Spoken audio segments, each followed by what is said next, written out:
దక్షిణ triple arc పచ్చజెండా. ఇక భూసేకరణ ప్రక్రియ వేగవంతం. యుటిలిటీస్ తరలింపు భారం భరిస్తామని కేంద్ర మంత్రి నితిన్ గడ్కరీ హామీ. త్రిబుల్ ఆర్ ఉత్తర భాగానికి ఇప్పటికే అనుమతించిన కేంద్రం గడ్కరీతో సీఎం రేవంత్ రెడ్డి భేటీ. హైదరాబాద్ విజయవాడ రహదారి 6 వరుసలకు, హైదరాబాద్ కల్వకుర్తి 4 వరుసలకు విస్తరించాలని వినతి. పలు రాష్ట్ర రహదారులను జాతీయ రహదారులుగా అప్గ్రేడ్ చేయాలని అభ్యర్థన. సీఎం విజ్ఞప్తులకు సానుకూలంగా స్పందించిన కేంద్ర మంత్రి. ఏఐసిసి ప్రధాన కార్యదర్శి కేసీ వేణుగోపాల్తో భేటీ. గ్యారంటీలు, పార్లమెంట్ అభ్యర్థుల ఎంపికపై చర్చలు. హైదరాబాద్కు తిరిగి రాక. మొత్తానికైతే దక్షిణ ట్రిపుల్ ఆర్కు అంటే ఉత్తర ట్రిపుల్ ఆర్ ఏదైతే ఉందో రీజనల్ రింగ్ రోడ్ సంబంధించిన విషయంలో రీజనల్ రింగ్ రోడ్లు ఉత్తరం వైపు తీసుకున్నటువంటి ఆ మ్యాప్ ఏదైందో దానికి ఆల్రెడీ కేంద్రం ఓకే చెప్పింది. కాబట్టి ఇప్పుడు దక్షిణ ట్రిపుల్ ఆర్కు పచ్చజెండా చూపించడానికి ప్రయత్నం చేస్తున్నారు. మరి రేవంత్ రెడ్డి ప్రభుత్వం ఎన్నికలకు ముందు అడుగుతుంది కాబట్టి కాదంటే ఎక్కడ మనకు నెగిటివ్ అవుతుందో అని చెప్పేసి ఈరోజు కేంద్రం రేవంత్ ప్రభుత్వం ఏది ముందు పెట్టినా కూడా యాక్సెప్ట్ చేసే ప్రయత్నం చేస్తుంది. ఎందుకనంటే ట్రిపుల్ ఆర్కు ఒకవేళ కనుక వీళ్ళు పర్మిషన్ ఇవ్వకపోతే రానున్న లోక్సభ ఎన్నికల్లో కేంద్రం మాకు ట్రిపుల్ ఆర్ అంటే రీజనల్ రింగ్ రోడ్ చేస్తామని చెప్పేసి అంటే దానికి పర్మిషన్ ఇవ్వట్లేదు, ఎందుకు పర్మిషన్ ఇవ్వట్లేదు అనే విషయాన్ని వాళ్ళు లేవనెత్తి బీజేపీ మీద దుమ్మెత్తి పోసేటువంటి అవకాశాలు ఉంటాయి. కాబట్టి ఈరోజు కేంద్రంలో ఉన్నటువంటి మొత్తానికి నితిన్ గడ్కరీ అయితే దానికి హామీ ఇవ్వడం జరిగింది. దాంతోపాటు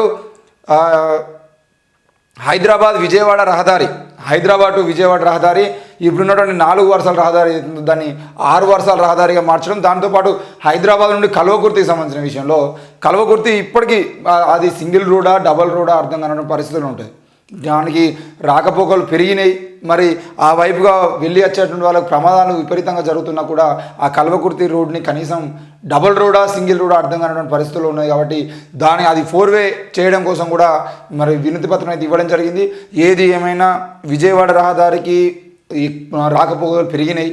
మరి ఇప్పటికీ ఎన్నిసార్లు పోయినా కూడా ఆ ట్రాఫిక్ అనేది ఇబ్బంది కలుగుతూ ఉంది. కాబట్టి హైదరాబాద్ విజయవాడ రహదారిని పెంచడమే కాకుండా తప్పకుండా కల్వకుర్తి రహదారికి సంబంధించిన విషయంలో కూడా, ఎందుకనంటే మీ ఆచార్య గారు ఇప్పటికీ 40 ఏళ్ళ నుండి బీజేపీలో పనిచేస్తున్న ఆచార్య గారి నియోజకవర్గాన్ని అయినటువంటి కల్వకుర్తి నియోజకవర్గానికి సరైన రోడ్లు లేకపోవడము చాలా ఇబ్బందికరంగా ఉంది. కాబట్టి ఆ కల్వకుర్తి నియోజకవర్గాన్ని కూడా అంటే ఇక్కడ హైదరాబాద్ నుండి కల్వకుర్తి రోడ్ ఏదైతే ఉందో అది పూర్తిగా సింగిల్ రోడ్గానే ఉంది. కాబట్టి దాన్ని 4-వే వేసేది ఉంటే ఆ తర్వాత ఉన్నటువంటి 4-వే కూడా దానికి లింక్ అయితే ఇప్పుడు కల్వకుర్తి రోడ్డు కూడా డెవలప్ అయ్యేటువంటి అవకాశాలు ఉన్నాయి. కాబట్టి దాని గురించి కూడా ఆలోచించాల్సిన అవసరం ఉంది. ఇకపోతే మరి కాంగ్రెస్ పార్టీ నాయకులు ఎవరైతే ప్రధాన కార్యదర్శి ఏఐసిసి ప్రధాన కార్యదర్శి ఉన్నాడో ఆ కేసీ వేణుగోపాల్తో కలిసి మరి ఎమ్మెల్యే ఎలక్షన్కి సంబంధించిన విషయంలో టికెట్లను ఎంత జాగ్రత్తగా ఇవ్వడం జరిగిందో, గెలుపు కోసం వాళ్ళు ఎంత కృషి చేసి టికెట్లను ఇచ్చిర్రో ఇప్పుడు ఎంపీ టికెట్లు కూడా గెలుపు గుర్రాలు ఏవైతేనే వాటికి ఇచ్చడానికి ప్రయత్నం చేద్దామనే ఆలోచనతో ఉన్న కాంగ్రెస్ పార్టీ.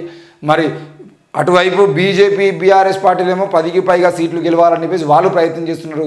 మరి తెలంగాణలో ఎక్కువ సీట్లు గెలుచుకునే అవకాశాలు ఉన్నాయి. తెలంగాణ, కర్ణాటక, ఆంధ్రప్రదేశ్, తమిళనాడు లాంటి రాష్ట్రాల్లో తప్పకుండా కాంగ్రెస్ ప్రభుత్వం ఎంపీ సీట్లను పెంచుకోవాలని ప్రయత్నం చేస్తుంది. మరి కాంగ్రెస్ ఒకవేళ తెలంగాణలో కాంగ్రెస్ ఎంపీ సీట్లను పెంచుకోవాలనుకుంటే మరి ఈసారైనా కూడా సామాజిక వర్గాల వైపున కానీ లేదంటే ఎస్సీ ఎస్టీ బీసీలకు సరైన టికెట్లు ఇవ్వడం కానీ వాళ్ళ నాయకులకు మంచి పదవులు ఇవ్వడం కానీ చేసి మరి ఎంపీ సీట్లను కనుక ఎవరికి ఇవ్వాలి ఏంది అనేది చూసినా తప్పకుండా ఇక్కడ సామాజిక న్యాయం కూడా చేసేటువంటి ప్రయత్నం చేస్తారు. లేదు అంటే ఇక్కడ సామాజిక కోణంలో మనకు దెబ్బపడేటువంటి అవకాశం ఉంది.